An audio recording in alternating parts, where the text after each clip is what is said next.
My name is Victor Cole.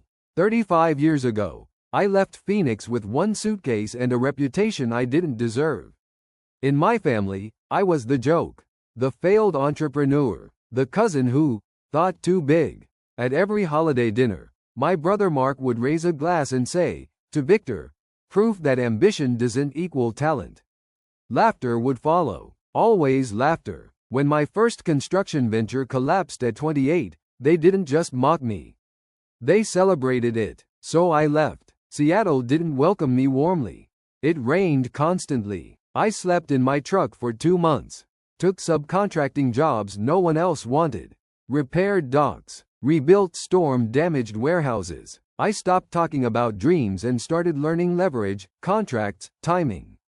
I built slowly, quietly. 10 years later, I owned 3 commercial properties near the port. 20 years later, I controlled logistics real estate across Washington state. By year 30, coal infrastructure wasn't just stable, it was powerful. And still, my family never called. Until the day my name appeared in a financial magazine.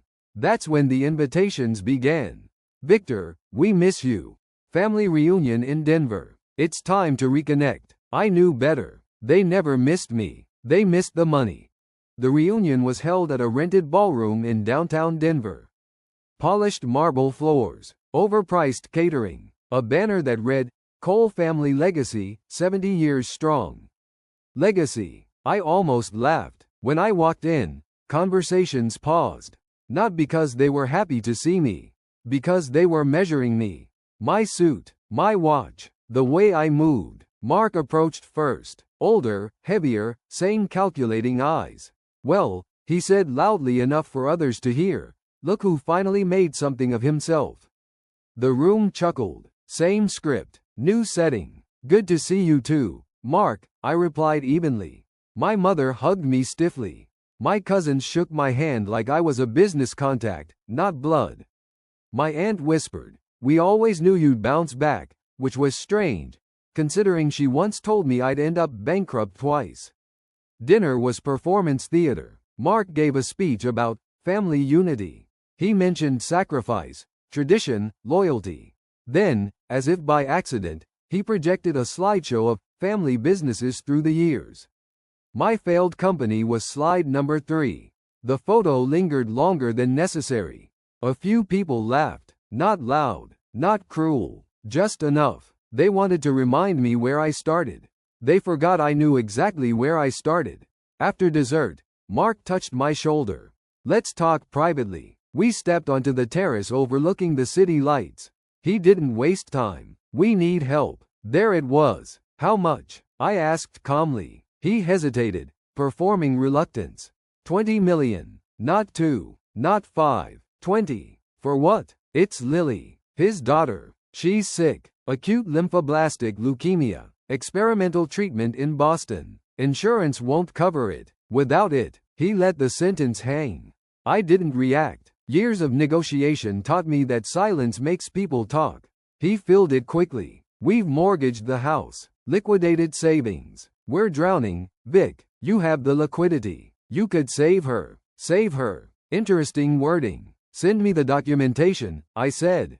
He blinked. "You don't believe me?" "I believe in paperwork." His jaw tightened. "She's my daughter. And I'm your brother," I said quietly. "That didn't stop you before."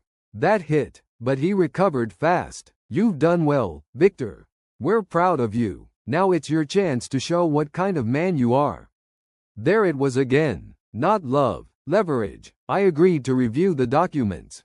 Not because I trusted him, but because I didn't. That night in my hotel suite, I opened the file he emailed. Medical records were real. Diagnosis confirmed. But something felt off. The cost breakdown was inflated. Line items duplicated. Charges categorized as specialized access fees. Travel allocations that didn't match hospital protocol. And the total, $20 million.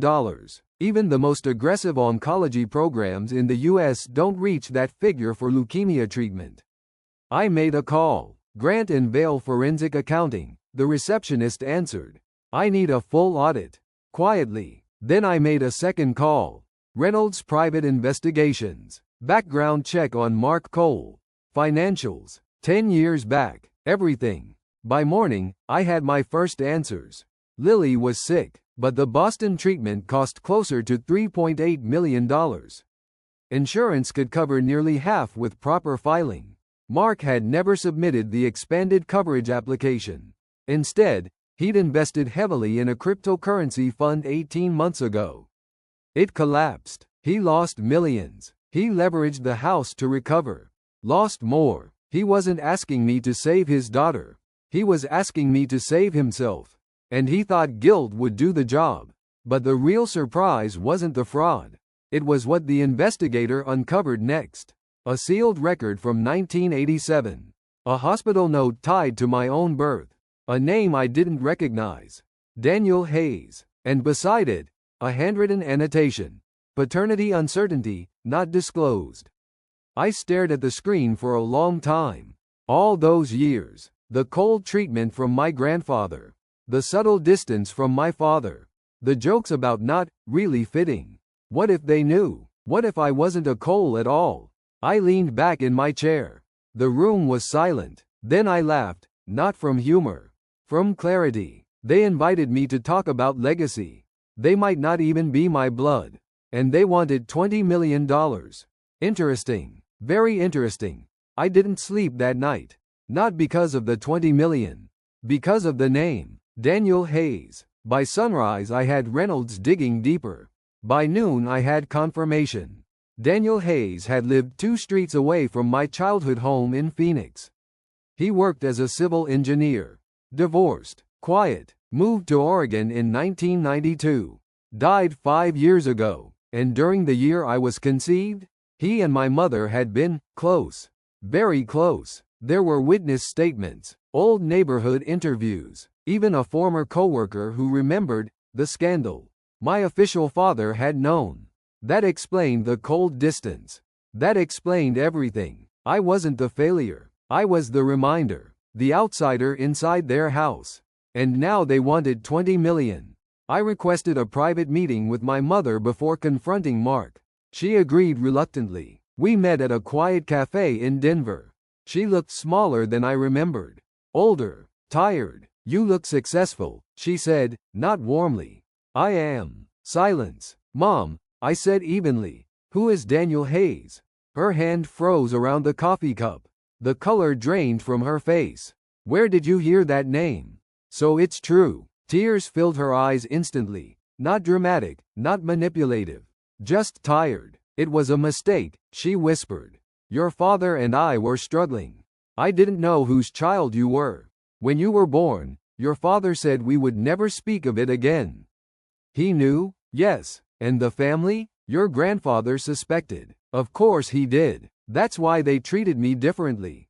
She didn't answer. She didn't need to. I leaned back. So let me understand. I spent my entire childhood trying to earn approval from people who knew I might not even belong to them. She started crying. Victor, we did what we thought was best. No, I said calmly. You did what was easiest. That was the last honest conversation we ever had. 2 days later, the full forensic audit arrived. It confirmed everything. True medical cost. $3.8 million. Insurance potential coverage. $1.9 million. Additional state assistance programs available. $600,000. Actual remaining need. Approximately $1.3 million. Mark wasn't short $20 million.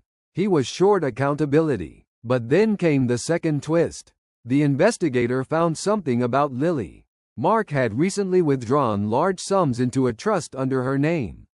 But not for treatment. For long-term security. He was preparing for worst-case optics. If she survived, the trust looked generous. If she didn't, he could control the narrative. It wasn't just financial manipulation. It was reputation engineering. I sat in my Seattle office staring at the skyline. I had 2 truths now. My family humiliated me for decades. I wasn't even biologically theirs. And now they wanted $20 million. The irony was surgical. I scheduled the confrontation. Back in Denver. Full family dinner. If they wanted a stage, I'd give them one. The private dining room was packed. Mark looked confident. He thought pressure worked on me.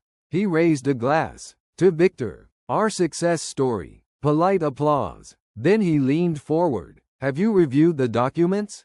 I have, I said calmly. And? I'm willing to help. Relief exploded across the table. But I held up a hand. On 3 conditions. Silence. 1. All medical payments go directly to the hospital. Not to you. Mark stiffened. 2. Full financial disclosure of your personal investments for the past 3 years. His jaw tightened. And 3. I slid an envelope across the table. What's this? He asked. Open it. He did. DNA analysis request forms. For him. For me. For confirmation of biological relation. The room went dead quiet. What is this? He whispered. It's clarity, I replied. You think you're not one of us? My aunt snapped. I know I might not be. My mother looked like she'd been shot. Mark stood up. You're out of line. No, I said calmly. For the first time in my life, I'm exactly in line. I looked around the table. You humiliated me for years. You treated me like an outsider. Now I find out I probably was one. Nobody spoke, and you want $20 million. I leaned forward. I will fund Lily's treatment. Every cent of what she actually needs. Shock, but you won't get a single dollar beyond that. Mark's face turned red. You're punishing us. No, I said evenly. I'm correcting the ledger. Then I stood. One more thing. They looked at me. I've already arranged independent testing. That landed like a bomb.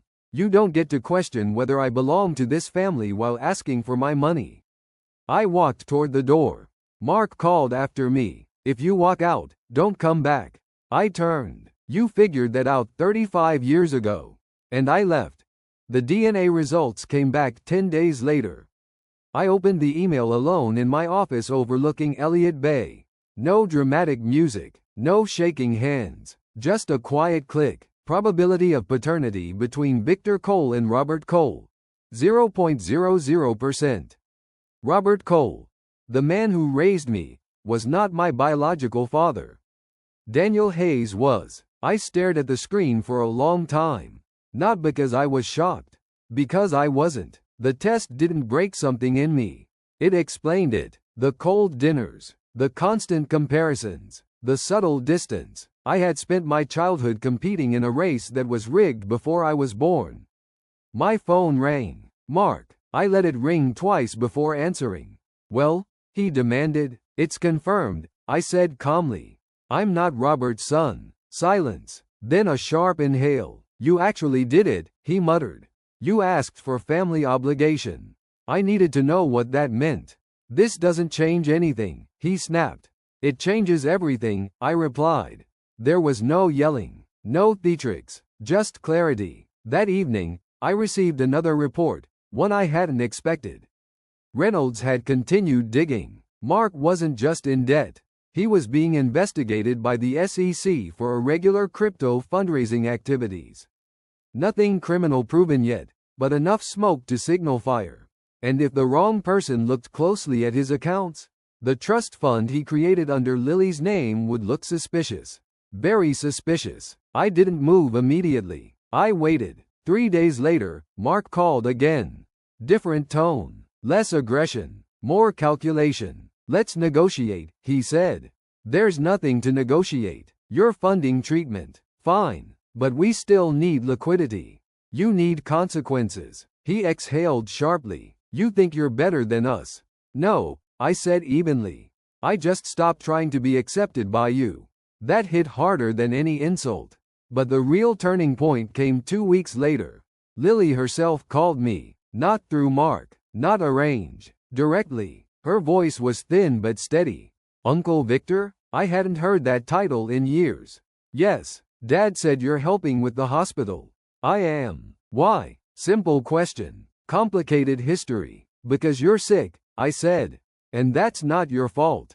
Silence. Then she asked something that changed everything. Is it true you're not really my uncle? I didn't lie. Yes. Long pause. Does that mean you don't care? There it was. The question none of the adults asked. I felt something tighten in my chest. It means biology is complicated, I said slowly. But responsibility isn't. She breathed out softly. Mom and Dad are fighting a lot. I know. I don't like being the reason. You're not the reason, I said firmly. Adults make choices. Kids don't. Another pause. Are you mad at us? No, I answered honestly. I'm done being hurt. That's different. She didn't fully understand that, but she felt the tone. Thank you, she whispered. When the call ended, I realized something important. This wasn't about revenge anymore. It was about control. Mark thought money was power, but truth was stronger, and I had all of it. The next step wasn't confrontation. It was precision. I contacted my legal team and structured a medical trust exclusively for Lily. Funds released only to hospital institutions. No parental access. Transparent oversight. If Mark tried to touch it, it would trigger a financial audit. I sent him the documents. He exploded. You don't trust me? No. You're humiliating me. You did that yourself. 3 days later, the SEC investigation became public. Crypto misrepresentation. Investor complaints. Suddenly Mark wasn't focused on 20 million. He was focused on survival. And I hadn't even made a move. The truth had. The SEC investigation didn't break Mark. It exposed him. Within a week, local business blogs picked up the story. Then a regional finance outlet. Denver entrepreneur under federal review. His name wasn't splashed across headlines. Not yet, but the pressure was building. And pressure reveals character. He called me again. Not angry this time. Desperate. You knew, he said. Knew what? That this was coming. I didn't cause it, but you didn't warn me. I warned you 35 years ago, I said quietly. When you laughed. Silence. Then something I never expected. You think I wanted to treat you like that? He said. Yes. No, he snapped. You were always different. There it was again. Different. Not wrong. Not bad. Different. And that justified humiliation? I asked. He didn't answer, because there was no defense. Meanwhile, Lily's treatment began. Boston Children's Hospital confirmed admission. The trust activated. Payments cleared cleanly. No drama. No delay. Mark had no access to the funds, and that infuriated him more than the DNA test. He wasn't losing money. He was losing control. Then came the third twist. My investigator found archived letters between my mother and Daniel Hayes. They weren't romantic. They were cautious, practical. Daniel had known about me. He had offered financial support. My mother refused. Robert Cole had insisted I be raised as his own. But privately, he never forgave her. And I paid for that silent resentment.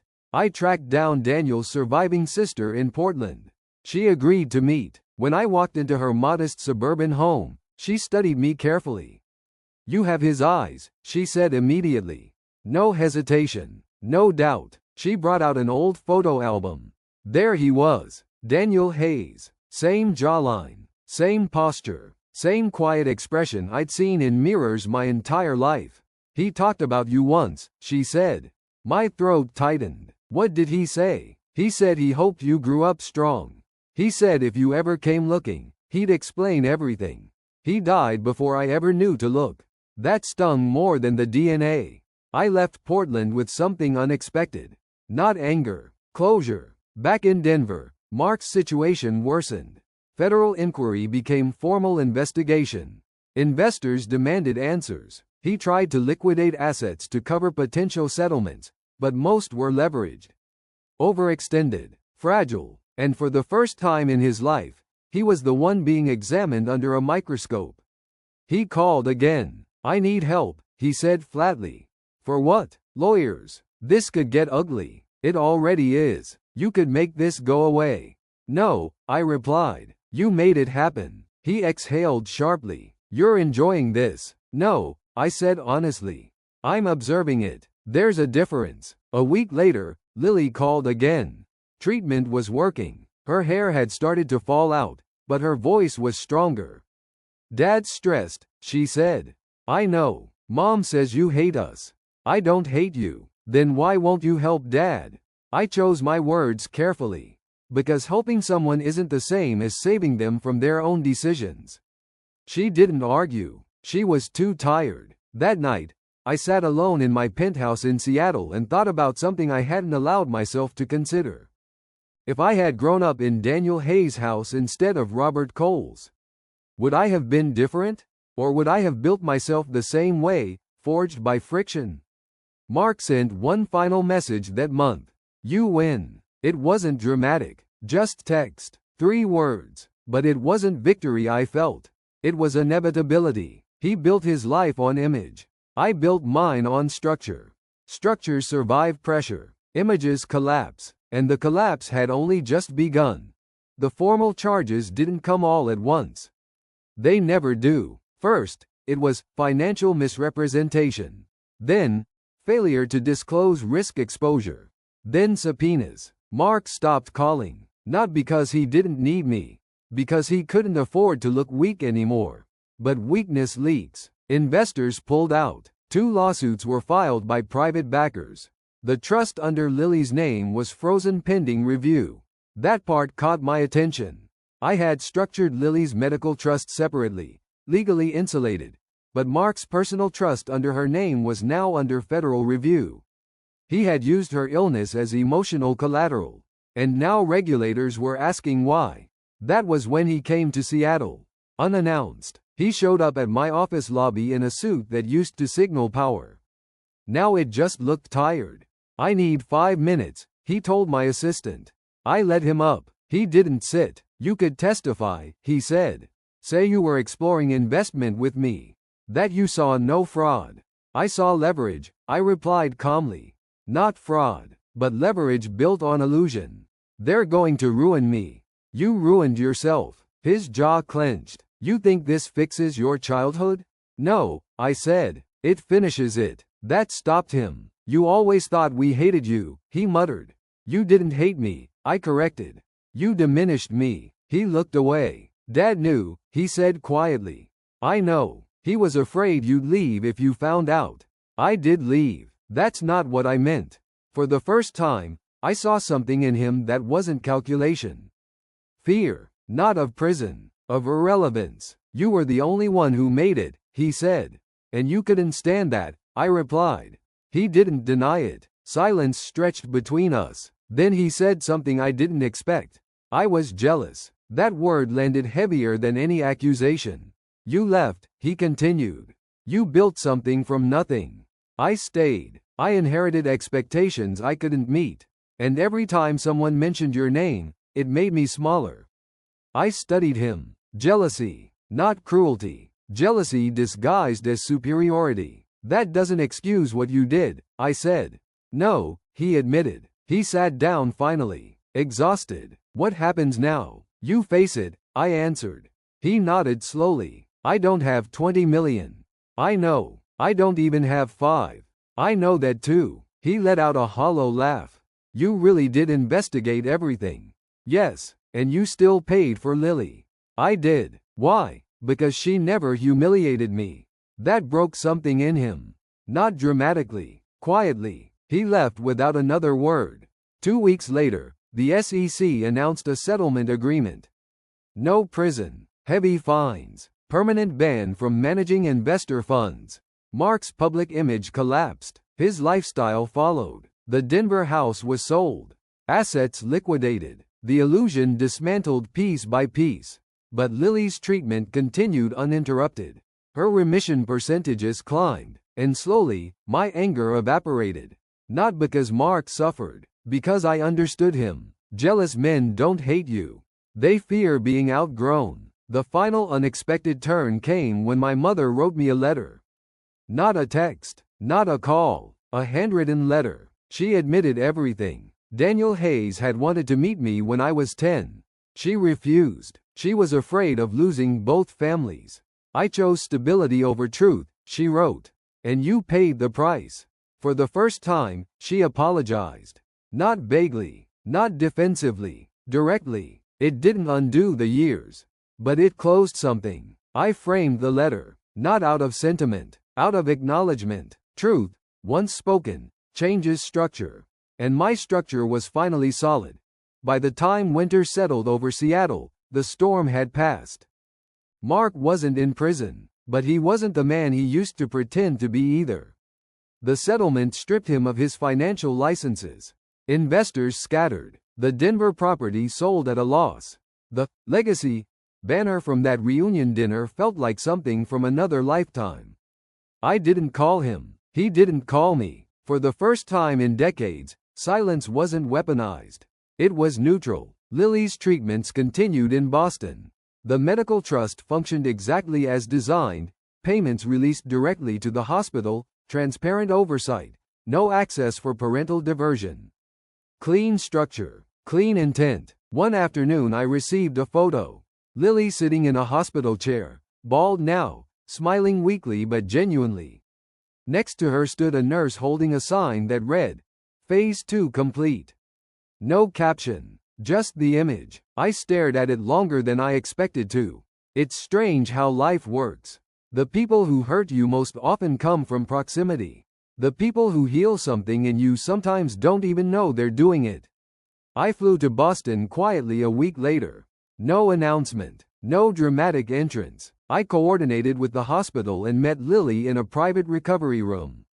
She looked smaller than before, but her eyes were sharp. You're taller in person, she said. You're braver than most adults I know, I replied. She smiled. I heard about the court stuff.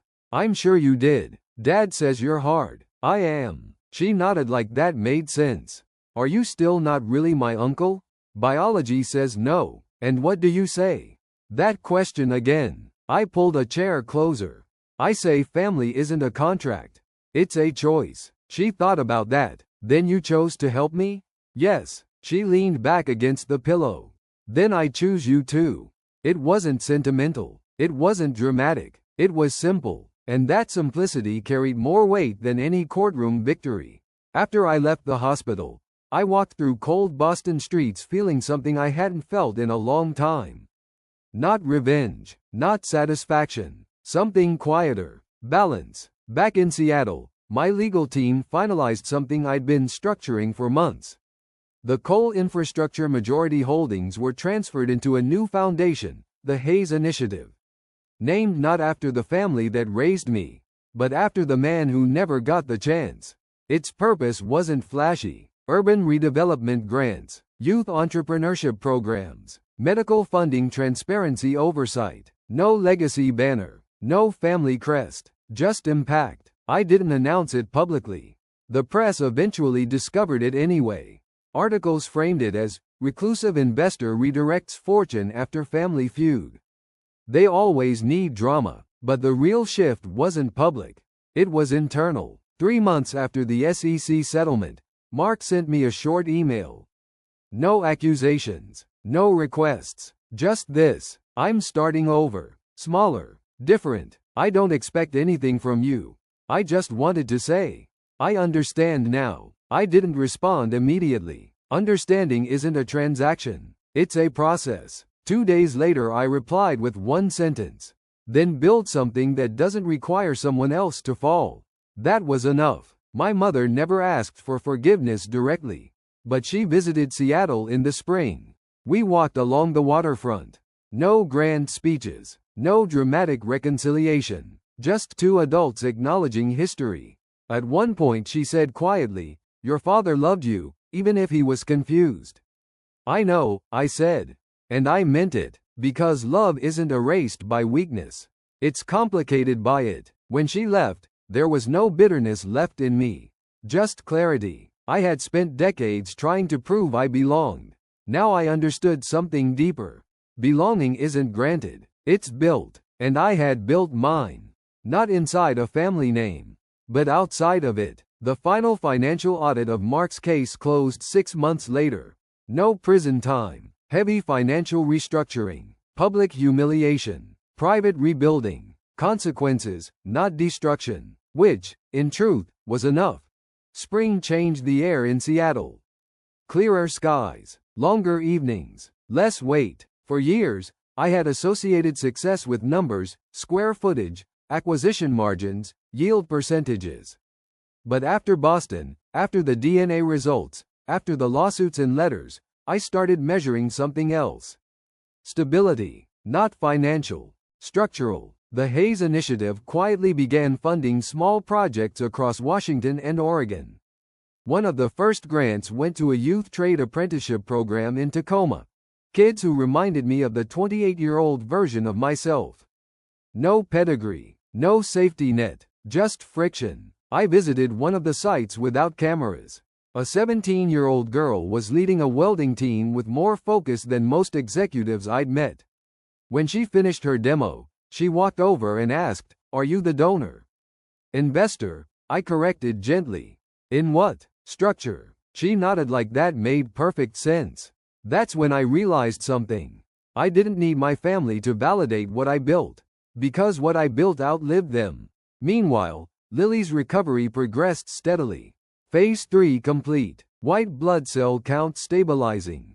Remission probability increasing. Brandon, her actual biological father, called occasionally with updates. He never asked for more money. Never leveraged emotion. Just shared facts. He had integrated Lily into his household gradually. Therapy sessions. School transfer planning. His wife, Kelly, apparently handled the transition with remarkable grace. That detail impressed me most. Adults who choose responsibility without ego are rare. One evening, Brandon said something unexpected. "She talks about you," he told me. "What does she say?" "She says you're the reason she learned adults can admit the truth." That lingered, because I hadn't thought about that angle. I exposed lies, but I also modeled transparency. And transparency is contagious. Mark eventually relocated to a smaller suburb outside Denver. Took a mid-level consulting role, nothing glamorous. Publicly, he disappeared from the investment scene. Privately, he started rebuilding quietly. We didn't become close, but we stopped being adversaries. Which was progress. The most unexpected development came 6 months later. A sealed envelope arrived from Portland. Daniel Hayes' estate had been reopened briefly due to an overlooked property claim. His sister had updated the record. Inside the envelope was a short letter he had written years ago, never sent. "If he ever comes looking, tell him I respected the strength it takes to stand alone. That strength doesn't come from blood. It comes from pressure." I read it 3 times. Then once more. It wasn't dramatic. It wasn't poetic. It was simple. And it was enough. That night, I stood on my balcony overlooking Elliott Bay and allowed myself to feel something I had avoided for decades. Not anger. Not pride. Completion. The humiliation of my youth no longer defined me. The absence of biological connection no longer destabilized me. And the $20 million they once demanded? It never left my accounts. Instead, that capital had already been allocated to something sustainable. Long-term marine restoration bonds through the initiative. Low volatility, high impact, structures that endure storms. Because that's what I learned. Storms reveal weakness, but they also reinforce what's built correctly. A year after the reunion, Lily visited Seattle. Healthy, hair growing back, confident. She walked into my office lobby with the same steadiness I'd seen in Boston, just stronger. "I wanted to see where the scary uncle works," she joked. "I prefer disciplined," I replied. She laughed. We had coffee in the conference room overlooking the water. She told me she wanted to study biomedical engineering. "To fix what broke," she said. "That's a good reason." She paused. "Dad's different now." "Which one?" I asked lightly. She smiled. "Both." That answer told me more than any report ever could. When she left, she hugged me. Not because she had to. Because she chose to. And in that moment, something crystallized. I had returned wealthy. They had wanted $20 million. What they didn't expect was that wealth wasn't my advantage. Clarity was. Truth was. Structure was. Money just amplified what was already there. And I had built myself from friction. Not inheritance. Not approval. Not belonging. Friction. The final court documentation closed permanently that winter. No further claims. No appeals. No leverage left. My estate was locked within the Hayes Initiative with independent trustees. No single family member could ever weaponize it. And for the first time in my life, my name felt entirely mine. Not Cole, not Hayes, just Victor. A year after that reunion in Denver, I returned, not for family, not for apology, but for closure. The house where I grew up had been sold. The banner that once read, Cole Family Legacy, was long gone. Mark met me for coffee at a quiet diner off Colfax Avenue. No speeches, no tension. He looked older, but steadier. "I don't resent you anymore," he said. "That's good," I replied. "Resentment is expensive." He nodded. "I used to think you left because you couldn't handle us. I left because I could." That truth didn't sting anymore. It just existed. We didn't hug when we parted. We didn't promise weekly calls. But something shifted. Not reconciliation. Resolution. On the flight back to Seattle, I looked out the window at the clouds and thought about the sentence that once defined everything. My family humiliated me for years. I returned wealthy and they wanted $20 million.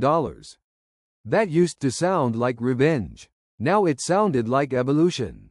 They wanted money. What I gave them instead was exposure. They wanted leverage. What I gave them was structure. They wanted inheritance. What I gave the world was impact. And in the end, the greatest return on investment wasn't financial.